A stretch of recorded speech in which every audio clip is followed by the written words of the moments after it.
അതിരൂക്ഷമായ സാമ്പത്തിക പ്രതിസന്ധിക്കിടെയാണ് ധനമന്ത്രി കെ.എൻ. ബാലഗോപാൽ നാളെ സംസ്ഥാന ബജറ്റ് അവതരിപ്പിക്കുന്നത്.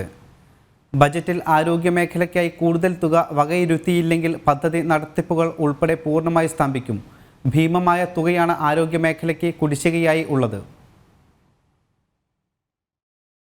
ജില്ലാ ആശുപത്രികളിൽ ക്യാൻസർ ചികിത്സാ കേന്ദ്രങ്ങൾ ഒരുക്കുന്നതിനായി 2 കോടി, കാരുണ്യ മിഷന് 574 കോടി, ഇ ഹെൽത്ത് പ്രോഗ്രാമിനായി 30 കോടി, കാരുണ്യ ആരോഗ്യ സുരക്ഷാ പദ്ധതിക്ക് 574 കോടി എന്നിങ്ങനെ ആരോഗ്യമേഖലയ്ക്കായി ഇക്കഴിഞ്ഞ ബജറ്റിൽ സർക്കാർ വകയിരുത്തിയത് കോടികളാണ്.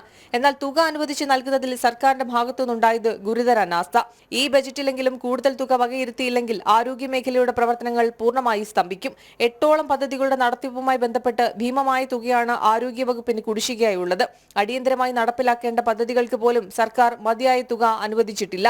Institute for communicative and cognitive neuro സയൻസിനുൾപ്പെടെ വകയിരുത്തിയ തുക ഇതുവരെ നൽകിയിട്ടില്ല. സാമ്പത്തിക പ്രതിസന്ധി രൂക്ഷമായ സാഹചര്യത്തിൽ ഇത്തവണത്തെ ബജറ്റും പ്രഖ്യാപനങ്ങളിൽ മാത്രം ഒതുങ്ങുമോ എന്നതാണ് ഏവരും ഉറ്റുനോക്കുന്നത്. ജനം, തിരുവനന്തപുരം.